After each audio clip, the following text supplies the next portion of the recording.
Welcome to Terrormouth, where the night doesn't just hold secrets, it remembers them. Story 1 ** The night the clocks froze in Harper. Nebraska, USA ** I took the graveyard shift at the Harper. 24/7 because I was broke and because no one else would. Harper is one of those towns the highway forgot. A diner, a church, one road in and out, and our gas station at the edge of it all. The help wanted night sign in the window looked like mercy. The manager, a wiry man named Earl, hired me on the spot. While I filled out paperwork by the lottery machine, he laid out the rules. You're alone from midnight to 6, he said. You keep the coffee going, stock shelves, mop if you're bored, and you lock the front doors at 11:59 every night. Nobody comes in after that, nobody, even if they just need gas. I asked, his jaw tightened. Especially then. You lock the doors and you don't unlock them until you see the sun.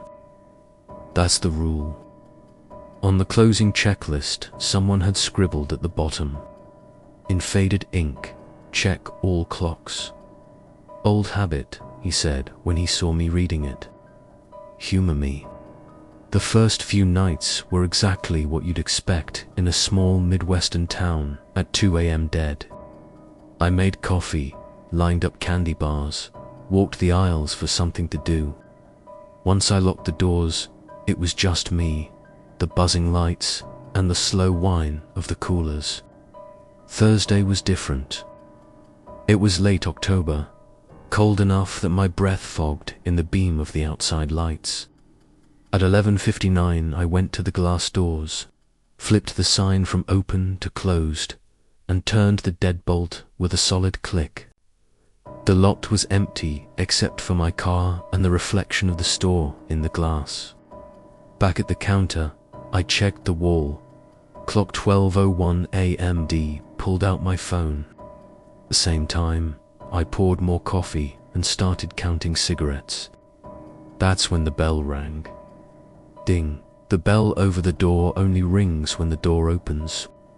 I looked up fast enough to make my neck pop. The doors were shut. The deadbolt was horizontal. No one was in the entryway. But the little brass bell screwed into the frame was swaying, chiming again as it slowed. Ding. The hairs on my arm stood up. Hello. I called. No answer. No headlights outside. Just the battered plastic trash bin and the low, endless hush of the highway. I swallowed and checked my phone again. 12:04 a.m. Every digital display I could see read. 12:04. The seconds weren't changing. I looked up at the wall clock. The thin red second hand was stuck halfway between marks. The store went quiet. The cooler stopped. The heater cut out. Even the fluorescent lights seemed to lose their faint buzz. The whole building felt paused. My heart thudded too loud in my chest. Power glitch, I muttered. Storm, or headlights washed across the windows. They moved slowly, like the car was pushing through deep mud. A dark sedan slid into the lot and stopped directly in front of the doors. I never heard an engine. The driver's door opened. A man got out. He wore a black suit and white shirt, no tie, like he'd walked out of an office meeting and straight into the middle of nowhere. His hair was slicked back and didn't stir, even though the pay here sign outside shuddered in the wind. He walked toward the doors at a steady, casual pace.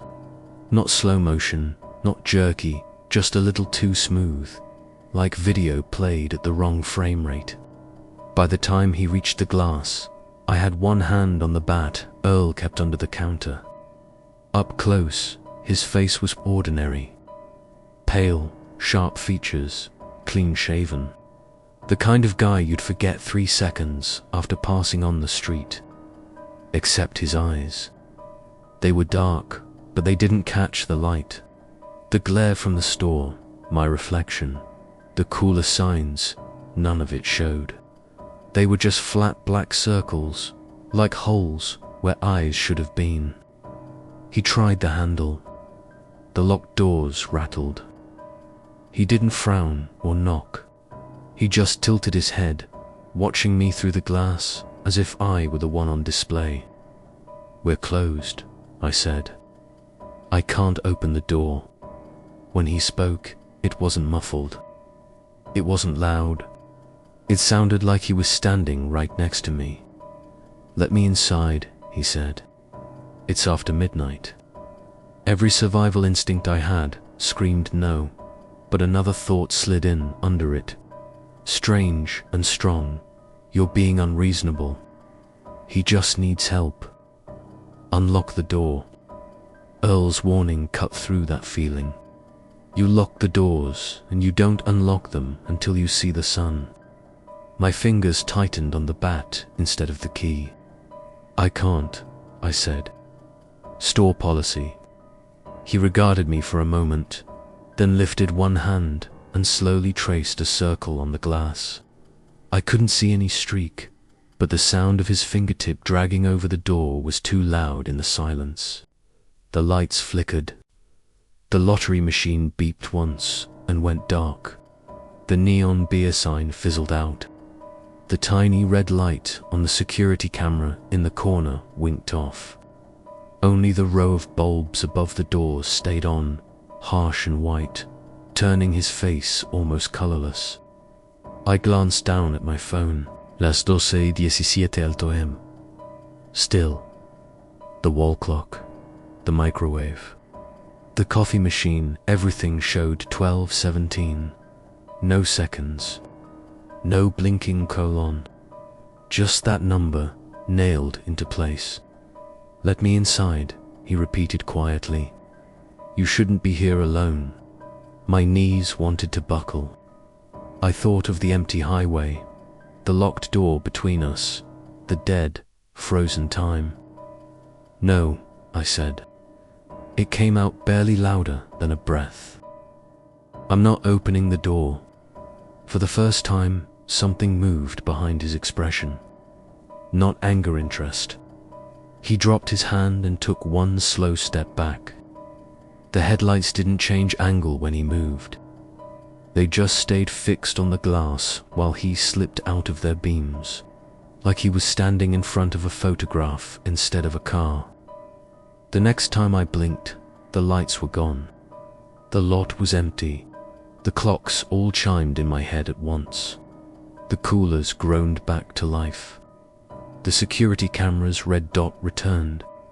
The lottery machine rebooted with a bright jingle like nothing had happened. My phone read 12:18 a.m. The second hand on the wall clock ticked forward. I didn't stock another shelf that night. I just sat behind the counter with the bat across my knees and watched the doors until the sky began to lighten over the grain elevators. When Earl's pickup rolled into the lot a little before 6, I met him halfway to the entrance. "You saw him," he said, before I could speak. "The guy in the suit," I said. "And the clocks. They all froze at 12:17. He shut the door behind him and double-checked the lock, even though daylight was spilling over the lot. "My dad opened this place in 81, he said. "First time that happened was 84. Night clerk thought some businessman had broken down on the highway. Clocks stuck at 12:17. Guy in a suit asked to come in. Clerk opened the door. He paused. They found the kid's car wrapped around a semi on the overpass. Didn't find the other driver." I stared at him. "That's a story," I said. "An urban legend. It kept happening," he said. "Every few years. Always the frozen clocks. Always some version of a man in a suit. Always a wreck or a fire before sunrise. Somebody local dies on that stretch of road. It's never him. Why that time?" I asked, He shook his head. Some say it's when the first big crash happened. Some say it's the minute he died and he's stuck trying doors until one opens the wrong way. He looked tired. All I know is, if you let anyone in when the time's wrong, you don't make it to morning. I quit on the spot. Earl didn't argue. Most people don't stay after their first freeze, he said. A few months later, driving home from a different job in the next town over, I passed the old station. The Harper 24/7 sign was gone. The windows were boarded. Someone had spray-painted closed for good across the plywood. For a second, I felt relieved till I noticed the small brass bell still screwed into the frame above the boarded doors, tilted at a strange angle. As I rolled past, it moved. No wind, no one there, just a faint, unmistakable sway. That night, I jolted awake in my dark apartment, heart pounding. The glowing digits of my alarm clock stared back at me. 12:17 a.m. My phone stayed black when I tapped it. The building was absolutely silent. In that carved-out minute, somewhere between waking and panic, I heard it again. Ding, ding. Not in the room. Not in the hallway. In my head. I lay there, staring at the ceiling, forcing myself not to move, not to look at the door. After a long time, my alarm clock clicked over to 12:18. The refrigerator hummed back to life. A car passed on the street below. My phone lit up like nothing had happened. Now I check the clock before I sleep and make sure the seconds are moving. Because somewhere, every night, there's a minute in Harper that hasn't ended yet. And he's still walking around in it, waiting for someone, somewhere, to decide a rule doesn't apply to them and open the door. Story -2 to dot the last bus out of Dunloe, Northern Ireland. UK. I grew up in Belfast, but most of my family is from a tiny place in County Fermanagh called Dunloe. One main road, a church, a petrol station, and a bus stop that looks more like someone forgot to finish building a shed. This is why my Uncle John will never drive the border roads after midnight again. Even now, if you say Dunloe when it's dark out, he'll leave the room. In his 20s, he drove for a small coach company. Late-night runs were normal. Workers on shifts, students going home, airport drop-offs. He knew every back road between Belfast and the border. One cold October night in the late 90s, dispatch rang just as he was making tea. "Small job for you," the dispatcher said. 3 people from Enniskillen up past Dunloe, cash in hand. Good money if you take it now. John didn't like those roads at that hour, but his car had just been in the garage and he needed the cash. "I'll take it," he said. He left Belfast around 10:30, reached Enniskillen just before midnight, and pulled into the depot. Most of the lights were off. Under a flickering street lamp at the far end, 3 figures stood perfectly still. 2 men and a woman. They were dressed strangely for rural Fermanagh dark suits on the men, too stiff and old-fashioned, and a long grey coat on the woman, buttoned to the throat. A scarf was tied under her chin like something from an old photograph. They had no bags, not even a plastic one. John opened the door and leaned out. "You 3 for Dunloe Way." All 3 heads turned toward him at exactly the same time. It was a small thing, but it made the hairs on his neck stand up. People don't move that perfectly together by accident. "Dunloe," the woman said. "Yes, we are going that way." Her accent was local, but somehow wrong, like someone reciting the sound of it. He pushed the thought away. Money was money. They came up the steps, one by one, placing exact change into his hand. Their skin was so cold he almost flinched. They chose seats in the middle of the bus, not together, but precisely spaced. As he pulled away, he tried small talk. "Quiet night for traveling," he said. "Use visiting family or heading home." Silence. He checked the mirror. All three were sitting bolt upright, hands folded in their laps, eyes fixed straight ahead on the dark aisle. No fidgeting, no phones, just stillness. He drove on. Streetlights vanished. Houses thinned out and then were gone. The sky was a low sheet of cloud hiding the moon. The only sound was the engine and the rattle when they hit a pothole. About 15 minutes in, he looked in the mirror again. All three passengers were staring directly at him, not at the road, at his reflection. He jerked the wheel, nearly clipping the hedge. "You all right back there?" he called.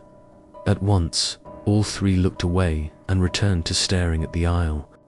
He glanced at the dashboard clock. 12:17 a.m. He logged it without thinking and kept going. The road narrowed and dipped into trees. Branches met overhead, turning into a tunnel. His headlights carved a narrow cone of light. Beyond that, there was only black. Then the fog hit. It didn't creep in. 1 second, the road ahead was clear. The next, the bus plunged into a thick white wall. Visibility dropped to almost nothing. He slowed to a crawl to avoid driving straight off the road. His grip on the wheel tightened. From the middle of the bus, the woman's voice floated up, quiet but sharp. "You mustn't stop." He glanced in the mirror. She hadn't moved, but he heard her as if she'd whispered in his ear. "I'm not stopping," he said. "Just slowing. Can't see a thing. Keep going," one of the men added. "You're nearly there." "Nearly where?" He didn't ask. The fog clung to the glass. The world shrank to the strip of tarmac in front of him. He checked the clock again. Las 12:17 alto. The same red numbers glowed on the dash. He knew then he'd been driving longer than a few minutes. That twist in his gut tightened. He flicked on the radio, hoping for some late-night host, some ads, some proof the rest of the world still existed. Static exploded out of the speakers, loud, violent, like a storm of broken glass. "Turn that off," all three passengers said together. 3 mouths, 1 voice. He turned it off. "Where exactly are you wanting off?" he asked, fighting to keep his tone light. "Dunlow," the woman said. "You'll know when we arrive." He drove on. Shapes appeared outside the windows, half seen through the fog. At first he thought they were fence posts or trees too close to the road. Then one slipped past it. The headlights, and he saw a head, a shoulder, the hint of arms hanging loose. People. They stood on the grass verge, facing the road. They didn't move. They didn't raise a hand. They just watched the bus crawl by. Dozens of them, maybe more. "Is there a wake on tonight?" John muttered. "You could call it that," the woman answered. He checked the mirror. All three passengers were smiling now, thin and wrong. Up ahead, the fog drew back enough to show a junctioner, narrow lane turning left. A small metal sign leaned at the corner, nearly swallowed by hedges. "Dunlow, 2 miles, here we are," the man nearest the aisle said. "Here we are," the others echoed. "Want dropped at the village, or turn left," the woman said. He turned. The lane was worse but hold, barely wide enough for the bus. Branches scraped the sides with a shriek like fingernails on metal. The fog was thicker, bouncing his headlights straight back. "When's this fog meant to clear?" he asked under his breath. The woman gave a soft laugh. "It cleared a long time ago," she said. "Everywhere but here." He began to count in his head to keep calm. 30 seconds, 60, 90. There was no way it was still just after midnight. He checked the clock. Las 12:17 a.m. Still, before he could swear, the bus jolted like it had hit a speed bump. There were no speed bumps on that lane. He checked the mirror, but behind them was nothing but white. Almost there, the three voices whispered together. Then he realized something else. He couldn't hear the engine. The bus moved. The wheel responded. The speedometer showed 20 miles an hour, but there was no engine noise, no vibration under his boots. Only the soft hiss of tires and the little squeak of the steering wheel when he turned. He lifted his foot off the accelerator. The bus did not slow. His heart hammered. He eased up the handbrake. The lever moved easily, with no resistance at all, like it wasn't attached to anything. "This isn't funny," he said, though he knew this was beyond any joke. In the mirror, three pale faces stared back. Three cold smiles. Three pairs of eyes fixed on him. "Nearly there," they said. The lane opened into a small crossroads. The fog rolled back a little. Buildings appeared on either side. Squat houses, a church, the outline of a pub sign. Dunlow, only wrong. The houses were dark, not sleepy dark, but empty. No cars, no wheelie bins, no light seeping around curtains. No sound, no movement. The bus rolled to a stop by itself in the center of the crossroads. Somewhere inside the machine, something coughed once and died. Silence dropped over everything. John sat frozen. Behind him, all three passengers stood up together. "We're here," they said. The woman walked down the aisle first. As she passed his seat, her hand brushed the rail. The men did the same. Their fingers left nothing. No prints, no smudge. John tried to speak, tried to ask who they were, what had happened to the village, why the clocks had stopped. His throat closed. No sound came out. At the top of the steps, the woman turned. "You shouldn't drive this road again," she said lightly. "Not after tonight." "Why?" he managed. Her smile widened a fraction. "Because you'll find your way back sooner than you think." Then she stepped off into the fog. The men followed. By the time he leaned forward to look, the street outside was empty. His hands shook so badly he dropped the keys once, trying to restart the engine. The first attempt failed. The second caught. The bus roared into life, loud and normal. He looked at the clock, afraid and needing to know. 2:41 a.m., more than 2 hours had vanished. He turned in his seat and stared down the bus. Empty rows, no bags, no coats, no stray tickets. The faint dust on the floor held no fresh footprints. Later, he checked the ticket machine. No fares recorded since Belfast. He drove back to the main road as fast as he dared. 5 minutes outside Dunlow, the fog thinned, then vanished. By the time he reached the bigger road, the sky in the east was turning grey. He handed in his notice at the coach company that week. Years later, at a family gathering, one of my older relatives heard him mention he'd once driven through Dunlow after midnight. "You shouldn't have gone up there," she said, going pale. "They haven't had a proper bus since the 70s. Not after, well, not after what happened." "What happened?" John asked. She shook her head. "Doesn't matter now," she said. "Be glad you kept driving. And be glad you didn't get off." That was all she would say. Since then, if anyone asks my uncle why he refuses night work, he jokes about his age. But if they mention border back roads, or thick white fog, or a village where every window is dark, his fingers tighten around his cup and his eyes go distant. He swears he picked up 3 passengers in Enniskillen and dropped them in Dunlow. I believe him, because the way he tells it, whatever climbed onto his bus that night wasn't trying to escape that village. It was going home. Story 3 asterisk, the siren under Blackridge. Lakai grew up thinking Blackridge was boring. One main street, one school, one Tim Hortons, and a man-made lake the town was way too proud of.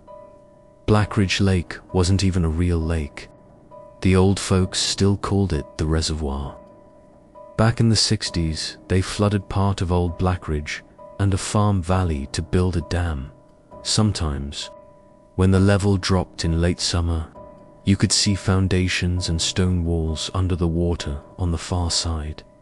That's where the old church was, my granddad told me once. They say they didn't move all the graves. He said it like a joke, but he didn't smile. I left for college, failed at being an adult, and came crawling back. My mum let me stay in the basement. I got nights at the Petro-Canada off the highway, and a second job closing up the marina on the lake. The marina job was simple: lock the rental canoes, clear trash, make sure no one was drinking on the dock. Weeknights in September were dead.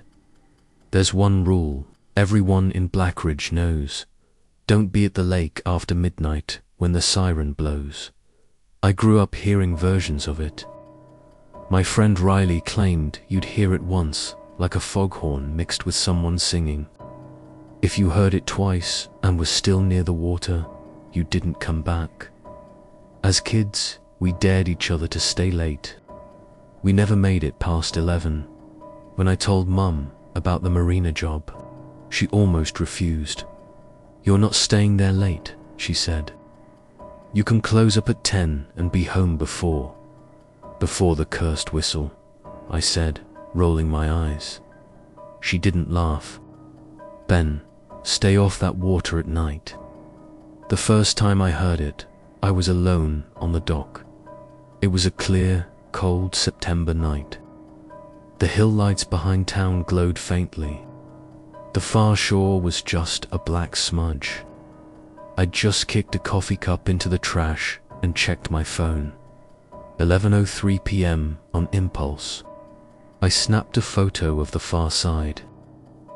When I glanced at it, the reflection of the moon was blocked by a dark circle, like something round just under the surface. I looked up. On the real lake, the moon floated perfectly. I looked back at my phone. The photo was normal.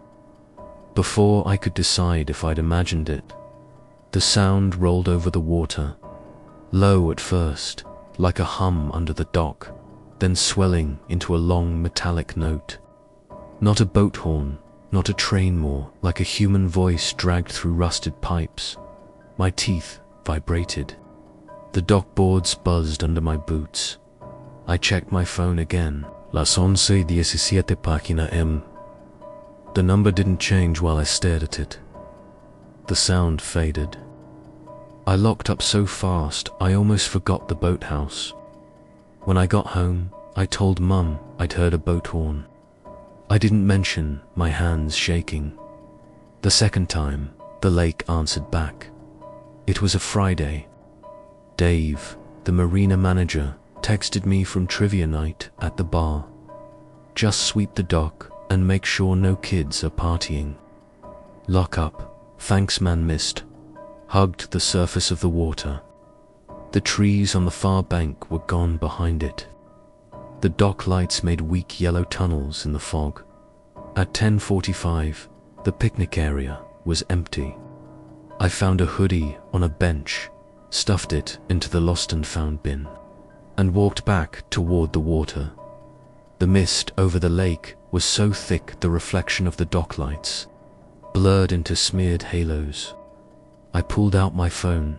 No signal. No bars at all. "Whatever," I muttered. "You're not that scary." My voice came back a moment later from under the dock, same words, slightly higher, stretched out. "You're not that scary." The hair on my neck rose. Then the siren started. It came from the water itself this time, a pressure building in my ears before it became sound. A long, rising note that curled into something almost like a melody. Under it, I heard syllables I didn't understand, as if someone was singing in a language made of drowning. The path lights flickered. My vision wavered, like the whole world was underwater. I checked my phone. The screen lit, frozen. 12:17 a.m. I knew it hadn't been an hour. My stomach dropped. Shapes gathered in the fog over the lake. At first they were just darker smears. Then they sharpened.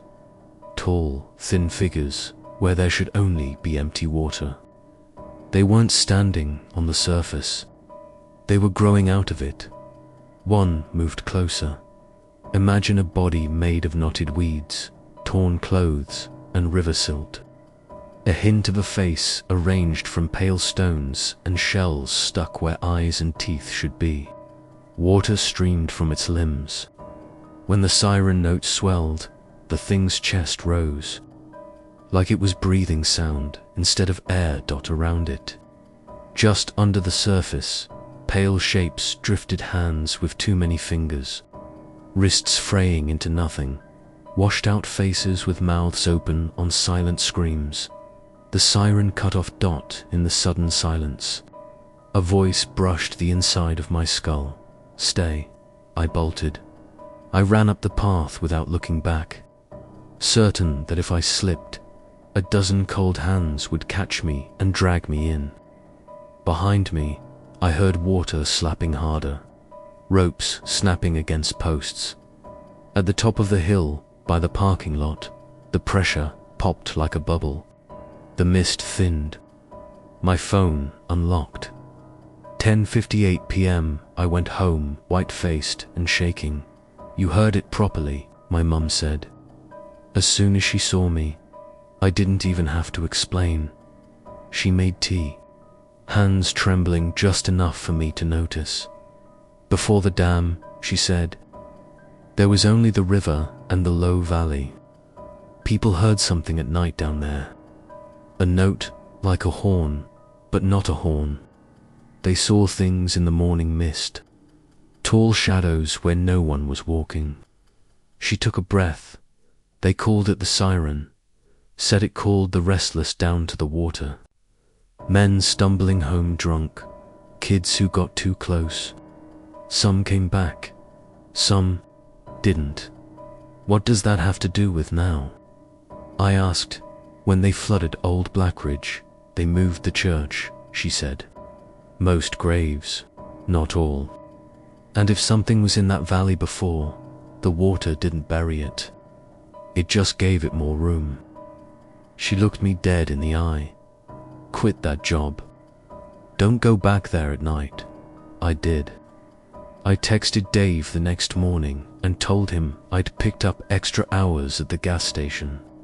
He complained, then hired some college kid for a week. Life almost felt normal. Then the power went out at the Petro-Canada. It was a Tuesday, just after midnight.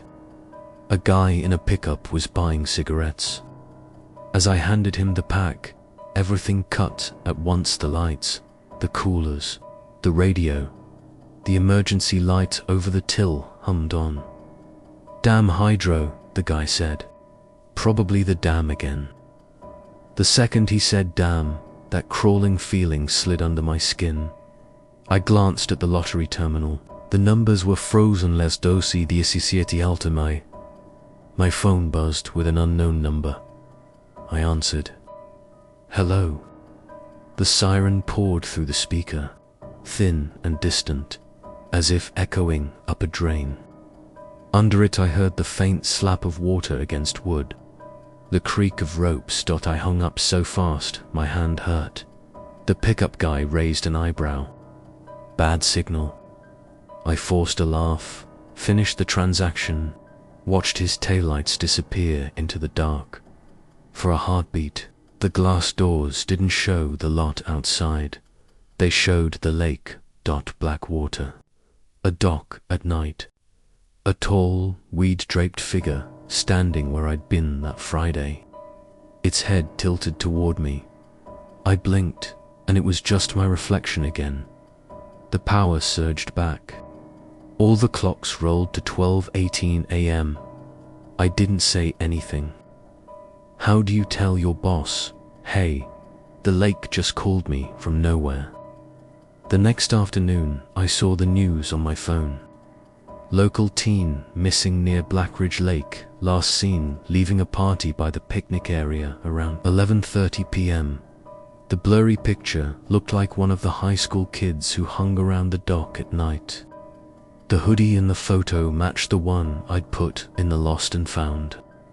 I drove to the marina with the spare key I'd never returned. The gate wasn't even locked. The lake was calm, blue, harmless. Parents pushed strollers along the path. Ducks bobbed near the reeds. The lost and found bin in the boathouse was empty. I walked to the end of the dock. The boards were sun-warmed under my shoes. I stared down where my reflection floated over the sky. For a moment, it was just me and the clouds. Then the reflection fractured. An eye looked up at me from just under the surface. Not human to pale, too wide, with a dark hole instead of a pupil, set in something that only vaguely resembled a face. Around it, other shapes drifted in and out of view, jawbones softened by water, hands with fingers that stayed rigid instead of bending, something long and jointed coiling through them all. My vision swam. When I blinked, it was just water again. They pulled one body from the lake that week. The missing kid. The report called it a tragic accident. Alcohol, slippery. Rocks. Nobody mentioned the siren. I dropped my marina key on Dave's desk and told him to mail my last paycheck. That night I awoke, up from a dream that I was under the dock, looking up through black water at my own legs. A long note vibrated through my ribs. My alarm clock glowed on the nightstand. 12:17 a.m. for a full carved-out minute. The seconds didn't move. The house was dead silent. No fridge hum, no cars outside. Just my breathing and the faint ghost of that underwater song. I stared at the ceiling and didn't look at my bedroom door. I was too afraid I'd see lake water seeping underneath it when the time finally ticked over to 12:18. The world snapped back into place. I moved to the city 6 months later. I don't swim anymore. I don't stand on docks. I avoid bridges at night, but every so often, my phone will glitch. A call will drop. The lights will flicker. For a heartbeat, a digital display somewhere around me will read 12:17 and hold there, just a little too long. And in that stretched out second, beneath traffic noise and apartment walls and the hum of 100 lives stacked together, I swear I can hear it. A thin, distant note rising from deep, dark water, still calling to the ones who don't listen. Story for the caller who never hung up in Marin Plains. Australia, I only took the overnight slot at 3 Marin Plains. Community radio Beckers, nobody else wanted it. Marin Plains is 3 streets. 1 pub, a servo and a grain silo on a flat stretch of New South Wales, between midnight and 4 a.m. The only listeners are truckies on the highway and kids hiding cheap radios under their blankets.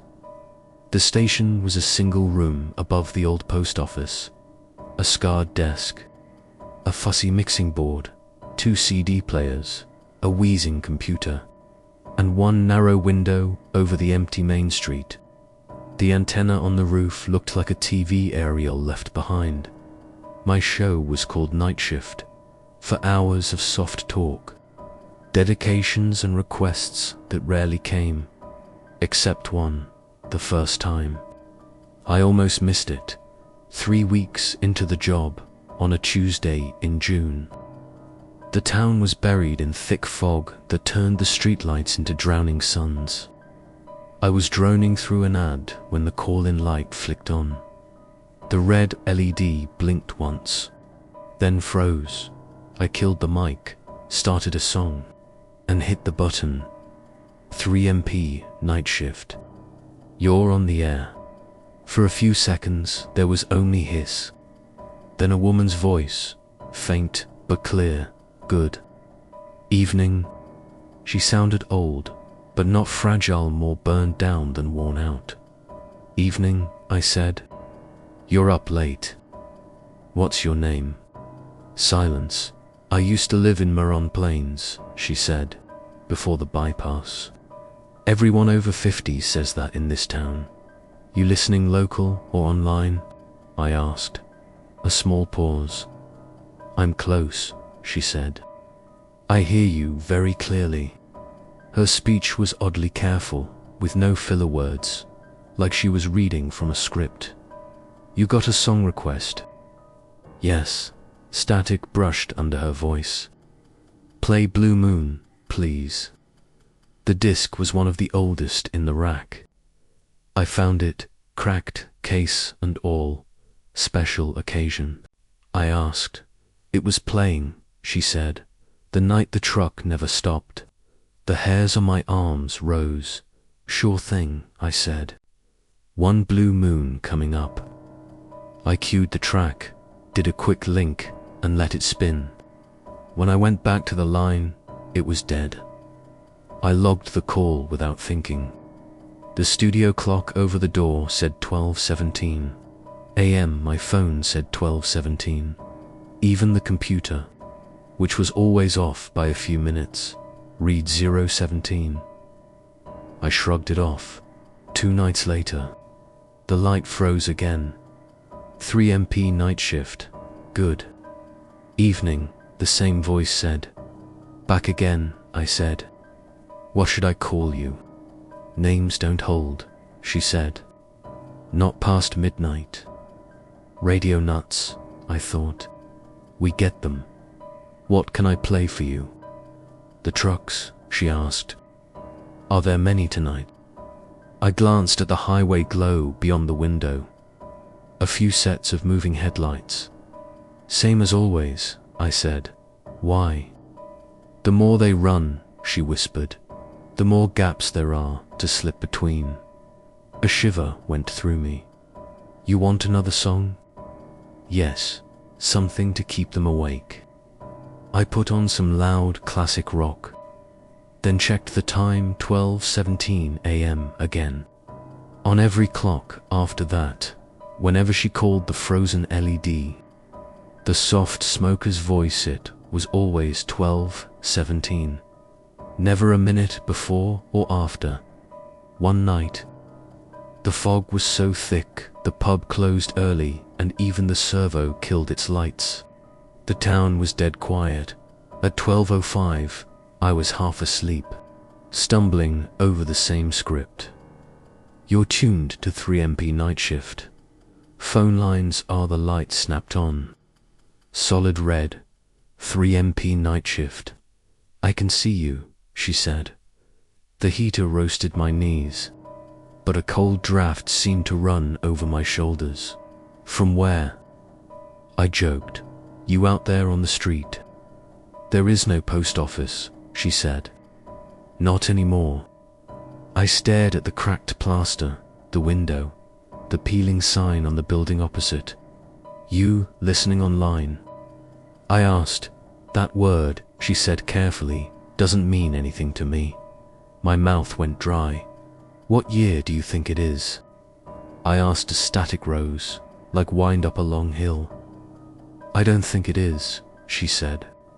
It just is this. Over and over. There was a faint metallic clang down the line. Where are you calling from? I whispered. The corner, she said, where the old highway met the top of town. They moved the road, but they left us here. When did you? Stay there.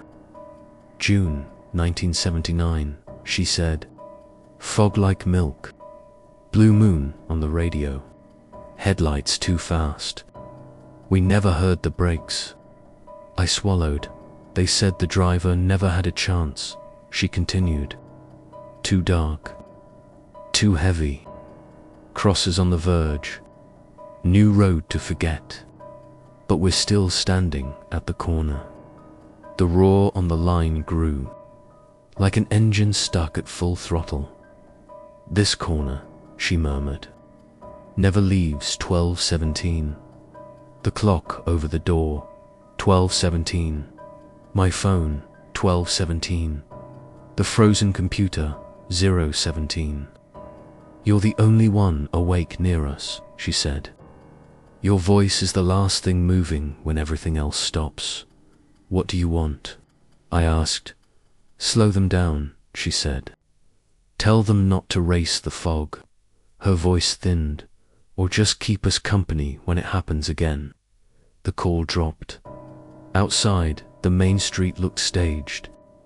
No wind, no cars. Just fog pressing the glass. I hit the mic. If you're on the highway near Marin Plains, I said, slow down. Fog's bad. Pull in, grab a coffee. Nothing's worth not getting home. I played Blue Moon. As the intro ended, the clock finally ticked over to 12:18. 2 weeks later, I woke on my couch to late-night news, showing twisted metal and blue lights. Fatal crash on Old Marin Plains Road, not the bypassed old road. Police say the driver misjudged the bend in heavy fog, the reporter said. Witnesses heard loud music from the cab. The camera drifted past to white crosses on the verge. For a second, the picture flickered. The headlights looked like they were hanging in fog with no truck attached.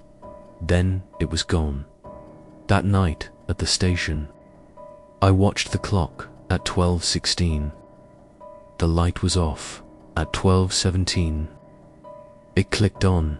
3 MP night shift. Good evening, she said, softer now. I saw the crash, I said. Was that you? No, she said. Not this time. He didn't see us. But we saw him join. A tiny pop on the line. There are more of us now, she added. The fog is thicker. It's harder to hear you. I don't know how much longer we can call. I warned them, I said. I tried. That's more than anyone did for us, she said. It's enough. Her voice sounded like it was being pulled away. Do something for yourself, she added. Leave before they forget you. To who? The town. The station. The ones who turn the dial and never turn it back, she said. You won't always have that clock and that window. Take them while you can. Will you call again? I asked. If the corner stays open, she said. They'll tear the road up, build over us. Then we'll have nowhere to send the sound. We'll be stuck with ourselves. Stuck at 12:17. The hiss swelled. Thank you, she said. It's nice. Not to be alone when it happens. The line died. The clock moved to 12:18. I lasted 3 more months on night shift before I quit. Daylight sounded good. The manager joked I'd miss the freedom of dead air. Last winter, I drove back for a visit. The council had put up a fresh welcome to Marin Plains sign. The servo was repainted. The pub had shiny outdoor tables nobody used. On my way out, I took the old road. A yellow notice warned. Roadworks soon expect delays. The 2 white crosses still leaned toward each other at the corner, with wilted flowers between them. I pulled over and left the engine idling. The dashboard clock said, Las 12:16 I watched it click to 12:17. The world didn't freeze. No phone, no LED, no voice. But the fog ahead thickened, just a shade, like breath on glass. For a second, I thought I saw three pale shapes on the verge, side by side. They didn't wave. They only stood there, heads tilted, as if listening. I rolled through the bend slowly, not looking away from the road until the clock finally turned to 12:18. I don't work in radio anymore.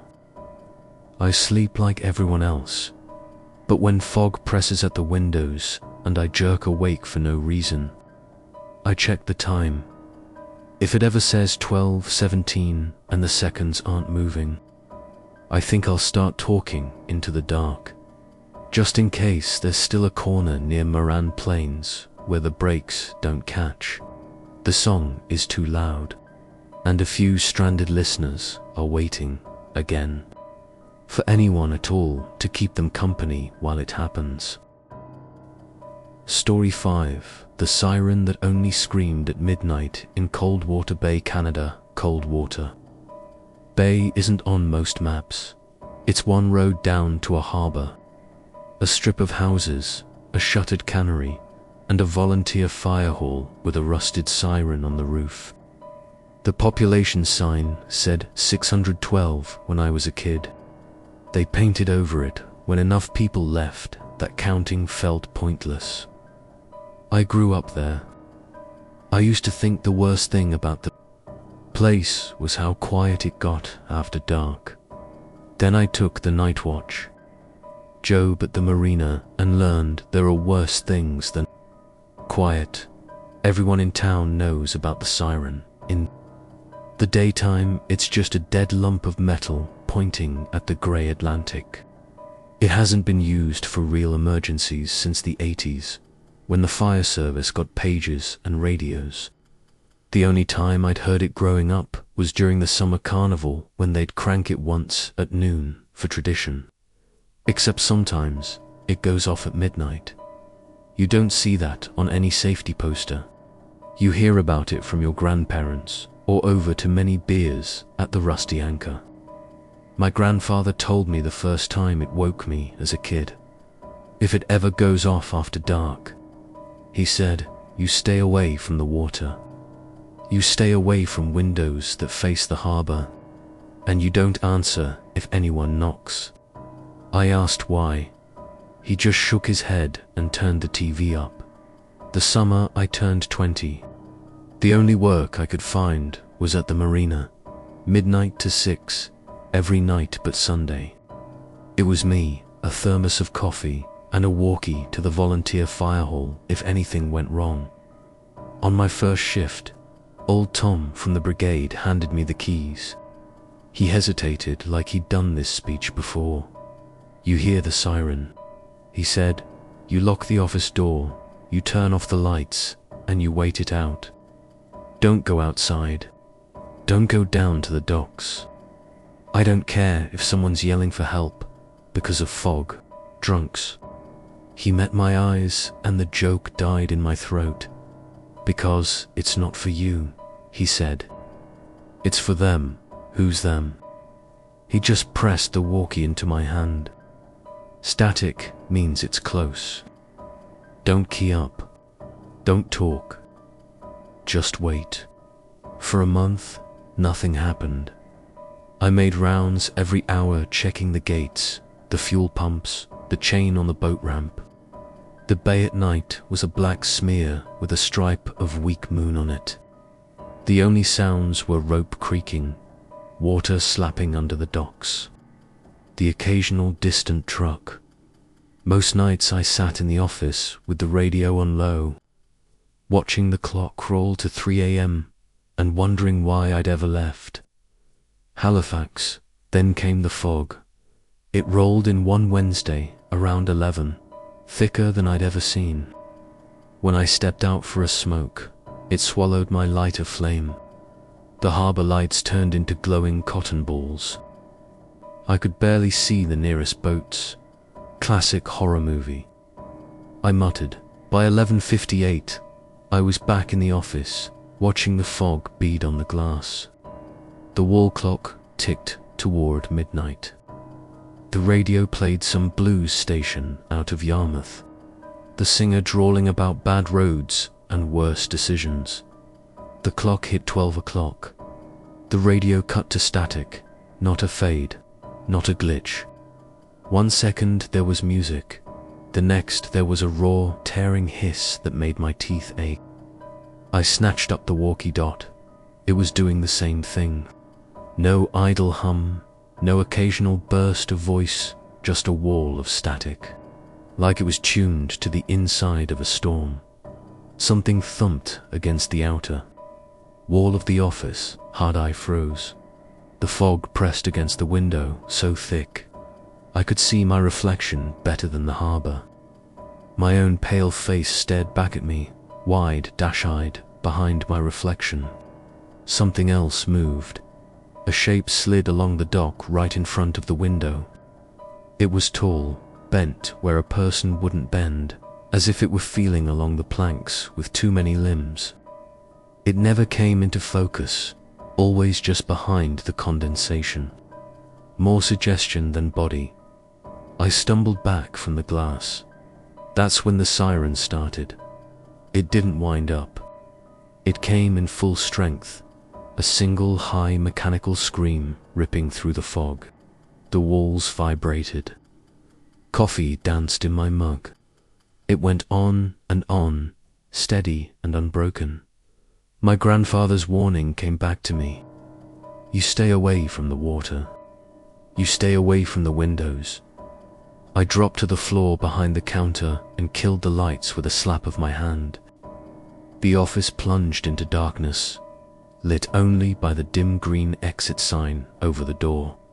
Outside, something moved along the dock again. I heard the boards creak under its weight, slow and deliberate, like it was taking its time, choosing a boat. The walkie roared, static, beside my ear, then dipped. In the gaps I heard fragments of something else, voices too far away and too many, layered on top of each other, crying and laughing and calling in languages I didn't know. Then the static would swell again, swallowing them. My phone buzzed in my pocket. The screen lit my hand. No service. The siren kept screaming. There was a new sound now. Under it, water, slapping harder, like something big surfacing again and again. The air in the office smelled wrong. Not like diesel and fish, but like deep ocean. Salt and rot and cold that had never seen sunlight. I don't know how long I lay there. Long enough for my legs to go numb. Then, as suddenly as it started, it stopped. The silence crashed down, so heavy it rang. The radio stayed dead. The walkie was still a faint hiss. I didn't move. I counted to 100 twice before. I dared crawl to the window. The fog had thinned. The harbour lights burned steady again. I could see the outlines of the boats rocking gently. One was missing. Slip 7, where Old Man Kearney kept his trawler, was empty. The ropes that should have tied it were trailing in the water, frayed, not cut, as if something had worried them apart. By morning, the whole town knew Kearney was gone. His pickup still sat in his driveway. His boots were by the door. His bed was made. No one had seen him leave. The RCMP came, took statements, logged it. Old man goes out on the water alone. Maybe he falls. Maybe the current takes him. Happens, except the tide charts said there was no current like that in the harbour that night, and none of his gear was missing. No life jacket, no foul weather coat. He'd gone out because something came calling. That was the first time. After that, I started marking the nights the siren went off. Not every foggy night did it. Sometimes it would be clear as glass and still. And just after midnight, the radio would die. The walkie would scream. And the siren would let loose its endless cry. every time. Someone or something was missing by dawn. I tried to quit. Tom caught me putting my keys on the desk. After a particularly bad night, his face went soft. "You heard them, didn't you?" he asked. "Heard what?" I said, though I knew. "The ones underneath the noise," he said. "They get louder the longer you listen. That's when it notices you back." He rolled up his sleeve and showed me 2 puckered round scars on his forearm, like something had latched on and refused to let go. "Thought I could help," he said. "Went down to the docks when I was your age. The siren was going. I thought it was a real call-out. I saw hands in the water that weren't attached to arms. Why stay?" I asked. He looked past me, out toward the harbor. "Someone has to be here to tell the next idiot not to answer when it calls," he said. I lasted another month. On my last night, no fog rolled in. The stars were sharp and cold. The radio played until well after midnight. I almost let myself relax. Then the world hiccuped. The song on the radio stretched and slowed, the singer's voice dragging like a tape being chewed. The wall clock ticked once and stopped. The harbor lights flickered. The siren did not start. Instead, the walkie at my elbow clicked on by itself. I hadn't touched it. In the hiss, I heard a single voice. It was Kearney's, or maybe Tom's, or my grandfather's, or maybe all 3 twisted together. "Don't look at the water," it said clearly. "Not tonight." Something thudded against the office door. The handle rattled once, testing. Then again, harder, like someone leaning their weight into it. I locked it without thinking. The siren remained. Silent, whatever was out there didn't seem to need it anymore. The knocking went on for a long time. Sometimes it was gentle, like a polite visitor. Sometimes it hit so hard, the frame shuddered. Once, something dragged slowly down the door, nails or shells or teeth scraping the metal. I sat on the floor with my back to the filing cabinet, staring at that door, feeling every impact up my spine. At some point, I must have blacked out. When I opened my eyes, grey light was leaking around the blinds. Birds shouted in the scrub. The radio was playing morning adverts. The clock said 6:03. The door was untouched. Outside the harbor was flat and ordinary. No fog, no missing boats. I handed in my resignation at 9. Tom didn't try to talk me out of it. "Remember what I told you," he said instead. "If you hear that thing, if the radio dies and the world goes thin, don't look at the water. It's not for you." I live in Halifax now. I work in an office with fluorescent lights that hum and a coffee machine that spits and jams. At night, there's traffic and normal city noise. Sometimes, though, when I can't sleep, I pull up the weather for Coldwater Bay. I check the marine forecast, the fog advice, the tide, and if my phone glitches for a second around midnight, if a podcast warps into static or a song on shuffle hiccups and stretches, I shut it off and sit very still. Because the siren in Coldwater Bay doesn't need a busy harbor anymore. Places like that rot and empty out. But the things that answered it don't care about maps or populations. They only care that somewhere is just past midnight, and someone, somewhere, is listening when they call. Story 6, The Midnight Choir of Ashcombe, England. UK. My aunt says the worst thing you can hear in Ashcombe after midnight isn't a scream. It's singing. Ashcombe is a tiny hill village in Devon. One pub, one post office, one church, clinging to the highest ridge like it's afraid of sliding into the woods. I grew up in Manchester, but when my aunt broke her hip last year and needed someone to house sit while she stayed with my mum, I volunteered. I thought a month in a quiet English village would be peaceful. Cheap rent, fresh air, time to fix my sleep schedule. I lasted 3 weeks.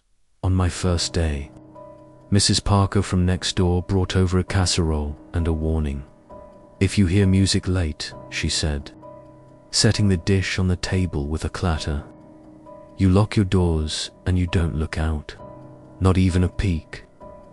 I laughed, thinking she meant drunk lads from the pub. "I'm a deep sleeper," I said. "I'll be fine." Her papery hand caught my wrist with surprising strength. "No," she said. "You listen to me, love. Ashcombe's quiet, but she's old.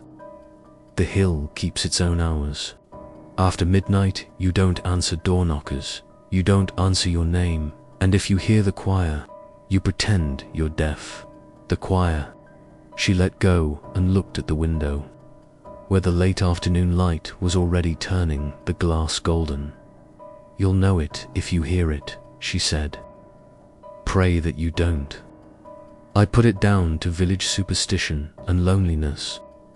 It wasn't until that first Friday night that I realized Ashcombe was not joking. The days were uneventful. I walked my aunt's terrier, Danny, down narrow lanes hemmed by hedges taller than I was. The villagers were polite but distant. The church bells rang the hour with old-fashioned sincerity.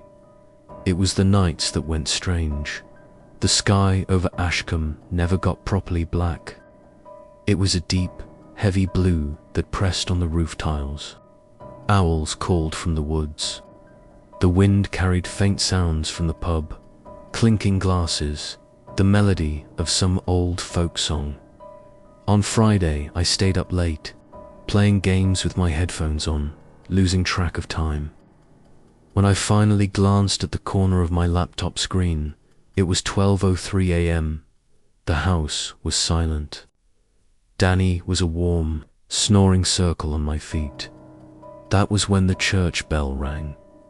Once, twice, the sound rolled over the hill, deeper than it should have been, as if it were coming through the ground instead of the air. I paused my game and counted 10.11.12. And then, after a long, breathless pause, 13, the last toll hung in the air like a held note. Danny's ears went straight up. He sat, rigid, staring at the front door. The hackles along his back rose like someone had brushed them the wrong way. "Easy," I whispered, even though my throat had gone dry. "Clock's just broken." That was when I heard it. Far away at first. Drifting up the hill from the direction of the pub, the faint sound of many voices singing at least. It took my brain a moment to decide they were voices. It sounded like wind at first, or waves, a kind of low, rising sound. Then the noise sharpened into something like a hymn. I don't know many church songs, but whatever they were singing wasn't quite right. Notes bent at the edges. The melody doubled back on itself in ways that made my teeth ache, like listening to a song recorded backwards and forwards at the same time. Danny whimpered and backed under the table. The singing grew louder, closer, climbing the hill. Underneath the voices, I could hear a soft, rhythmic sound, like many feet taking slow, deliberate steps on cobblestones that weren't there anymore. I remembered Mrs. Parker's warning. If you hear the choir, you pretend you're deaf. I turned off my computer. The sudden dark screen showed my reflection-wide eyes, headphones skewed, mouth slightly open. I switched off the lamp. The house fell into shadow, lit only by a strip of moonlight across the rug. The song reached the bottom of the lane. It wasn't beautiful, exactly. It was orderly. Too orderly. Dozens, maybe hundreds of voices in perfect unison, no one part louder than another. No cough, no stumble, no intake of breath. Just seamless sound flowing through the streets. Every instinct screamed at me to look. Instead, I slid to the floor and crawled toward the stairs, feeling ridiculous and terrified at once. The singing reached the front of the house. The walls seemed to vibrate with it, very gently, as if the whole structure were humming along under its breath. Something brushed the front door, not a knock, more like the whisper of cloth or the drag of many fingers, just barely touching the wood. Danny pressed himself into the corner by the cupboard, shivering violently. A voice rose above the others. It sounded like my mother, Love. It called, almost conversational. "You up?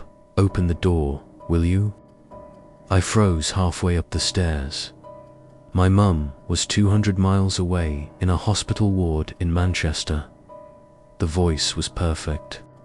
The rhythm, the dryness, the little upward curl at the end of the sentence. I could picture her standing on the front step, coat pulled tight, eyebrows raised. My hand crept toward the banister. Then something went wrong with the sound, like a mask slipping. The word door stretched too long, every letter pronounced, the tone sliding too far down, then up again, like a bad recording glitch. Silence fell. Then another voice spoke. My aunt's this time. Could use a hand. Love, it called. Just a peek. Just for a second. Her laugh followed, cracked and wrong, like glass popping in a fire. My body reacted before my brain did. I shoved my fist into my mouth to stop myself yelling. My eyes burned. Danny crawled toward me, belly low to the floor, tail jammed between his legs. He didn't look at the door. He looked at the window, against every bit of advice and self-preservation. I glanced over my shoulder. The frosted glass panel above the door glowed faintly, as though someone was standing outside with a candle cupped in their hands. A shadow passed across it, then another dot to many, where there should have been a human outline. There was a suggestion of something taller, with narrow, sloping shoulders and a head that seemed to tilt too far to one side. Fingers too long, too many joints briefly pressed against the glass from the outside, splaying impossibly wide before withdrawing. I clamped my eyes shut. The singing resumed, louder than before, right on the other side of the door. I could hear dozens of mouths opening and closing in perfect time, breath hissing between teeth that never quite met. Come, they sang, though no one voice led. Come out, come down, walk with us, sing with us. My name threaded through the chorus, neat and deliberate, exactly the way my aunt used to call me for dinner. Then my mum, then my ex, then voices I didn't recognize, all pronouncing it perfectly. The air in the hallway grew cold and damp, smelling faintly of old stone and turned earth. My breath fogged in front of my face. The church bell rang again.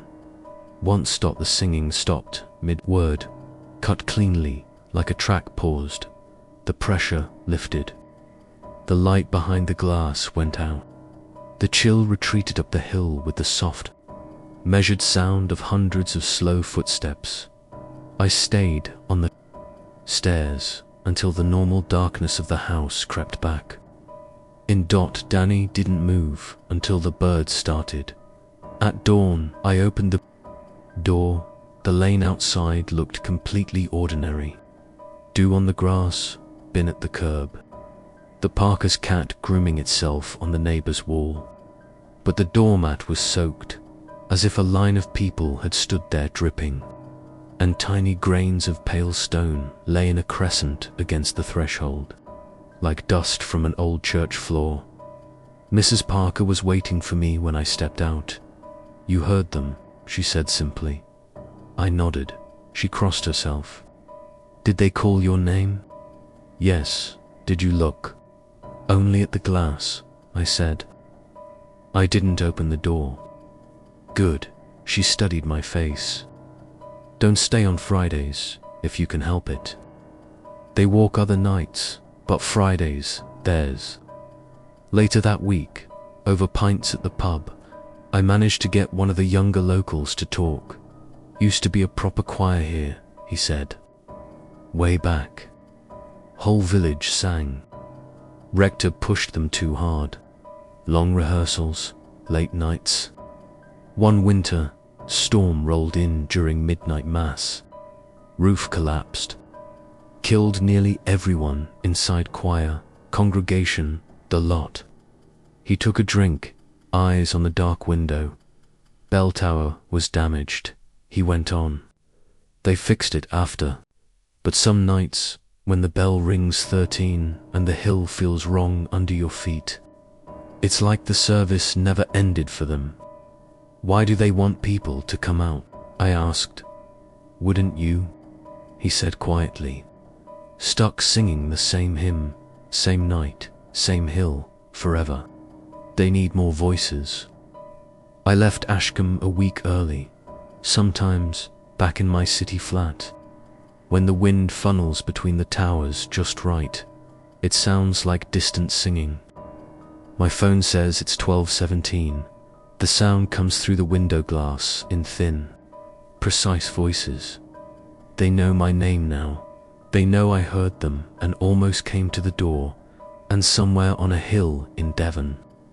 A church bell counts past 12 whenever they decide they're still owed an audience. Story 7, The Night Channel of Port Ormond, Nova Scotia. Canada, Port Ormond is a thin strip of houses and rotting boats on the Atlantic. The radio mast on the hill leans like it is tired. My Uncle Danny used to work nights in the harbour office, watching empty water and listening to the VHF radio until dawn. He will not sit near a radio now. This is why the harbour office was a single room with a desk, a map, a big window over the piers, a space heater, and a marine radio with its microphone on a curly cord. Paint peeled on the window frame. Coffee rings stained every corner of the blotter. Most nights, he logged boats, checked weather, and tried not to fall asleep. He had heard the old stories. Every port has them. Ghost lights on the horizon. Names called that nobody on shore remembers. In Port Ormond, they talked about a night channel that only opened after midnight, when the time and the tide lined up just wrong. He laughed it off. He thought it was something the older men used to keep rookies awake. One December night he came on at 10. The air was clear and sharp. Far off, you could see the faint loom of a bigger town. Here, the dark ate everything. He logged the few boats still tied up. Marion Rose, Gullwing 3 sisters. He knew who slept on each one. The only lights in town were a bar sign and a porch at the B&B dot. At 11:59, he looked up. The wall clock said 11:59. His cheap wristwatch said 11:59. The radio display, used for time and channel, showed 23:59. He watched the second. Hand, it clicked to 12 midnight. The harbour lights flickered once, as if the town had blinked. The heater hummed off for a breath and came back. Somewhere, a breaker thunked. He checked the radio. Channel 16, the hailing and distress channel. Hissed with low static, then a voice cut in. Any station.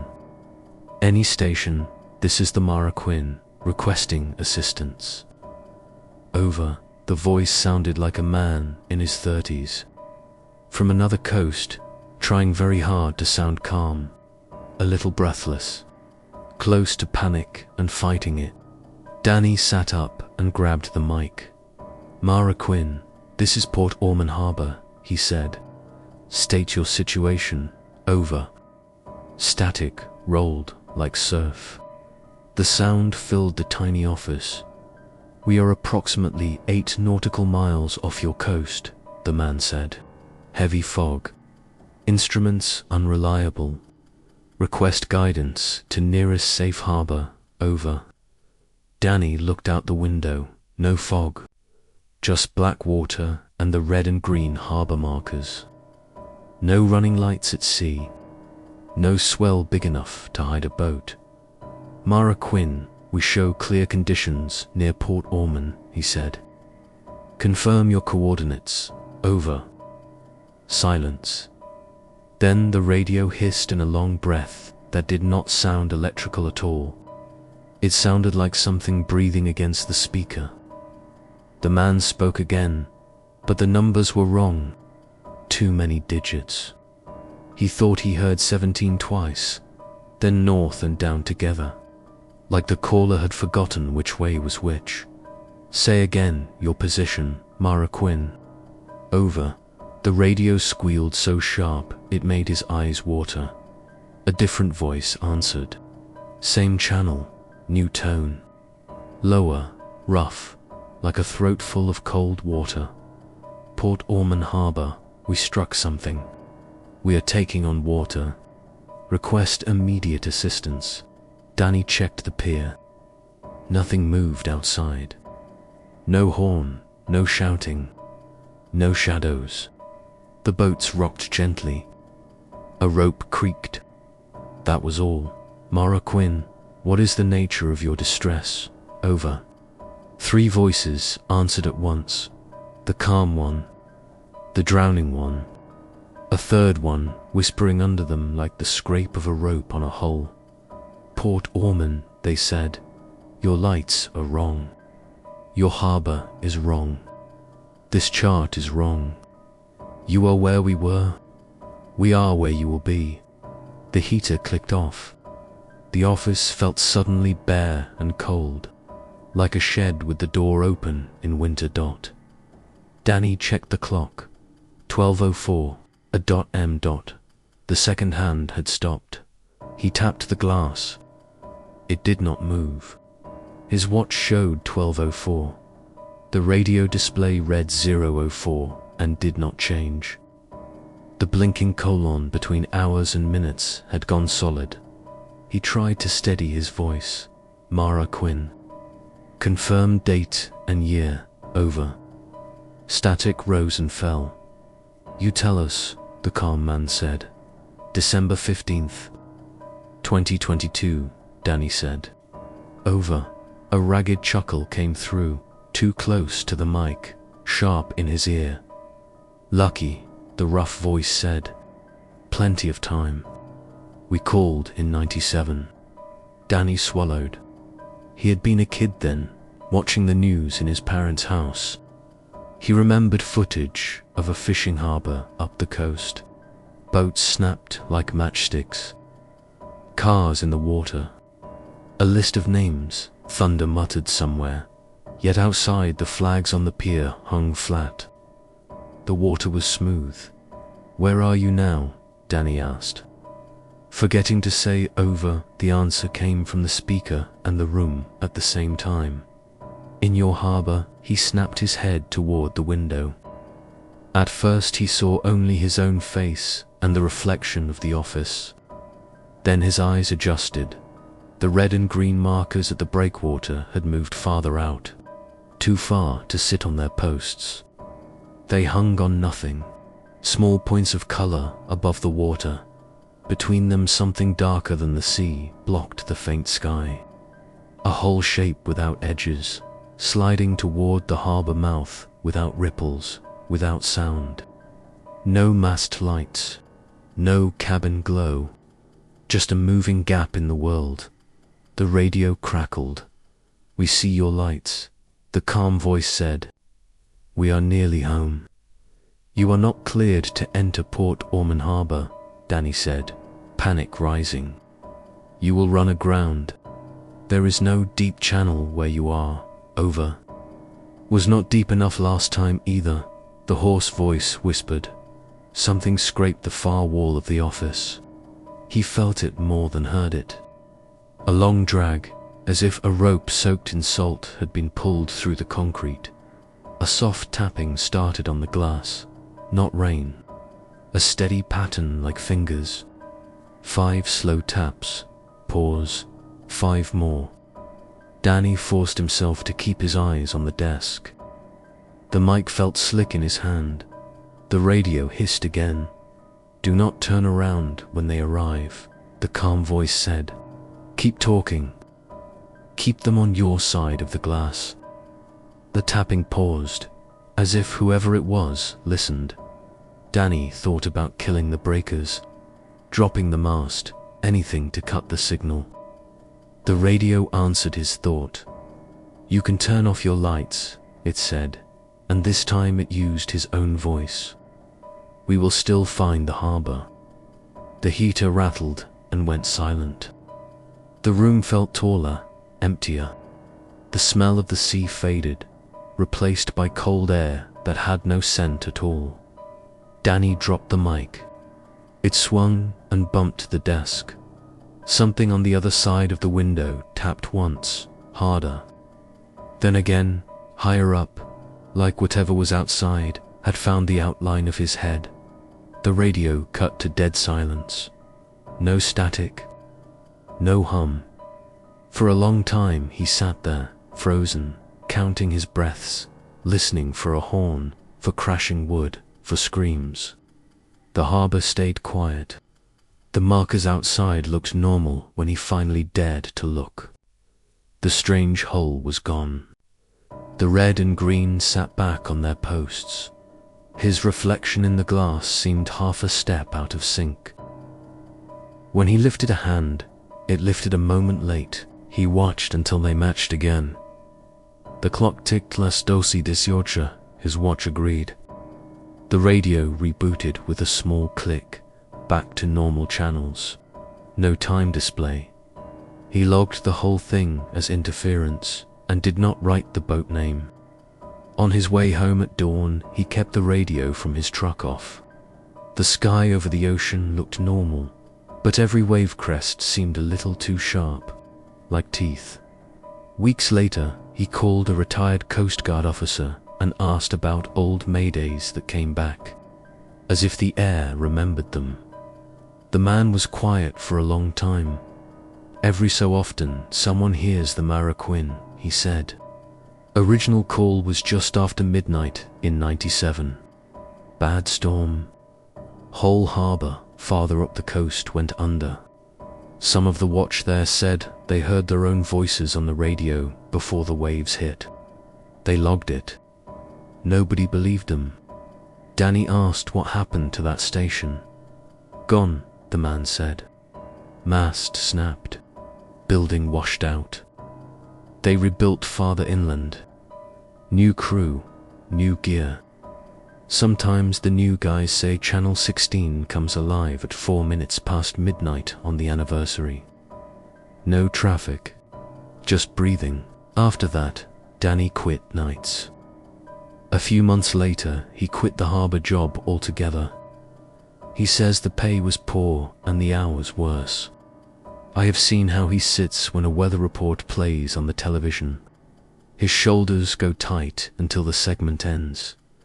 If you ask him, he blames his nerves or his age. He says the night shift makes you jumpy. But if you bring up Port Orman or thick sea fog, or a call that comes in at 12:04, he goes silent and watches the horizon like it might answer back. Once, after a drink too many, he told me the part he never put in any report. When the room was dead quiet, when the radio had gone dark and the harbor was still, he heard a sound behind him that did not belong to any sea. Not wind, not water. Feet, bare slow, leaving no weight in the floorboards. They moved from the door to stand just behind his chair. He felt the air change at the back of his neck. Not warmer, not cooler, just aware. He did what the voice on the radio told him. He did not turn around. When the clock started again, the feeling went away. The office was empty when he finally checked. The door was still bolted. His old VHF set sits unplugged in his shed now. The power cord is wound tight and taped. The antenna is gone. Some winter nights, he swears it crackles once at 4 minutes past midnight. He never tests it. He is afraid that if he picks up the microphone, he will hear his own voice calling from a harbor office that has already filled with black water, asking some other town for a safe way in.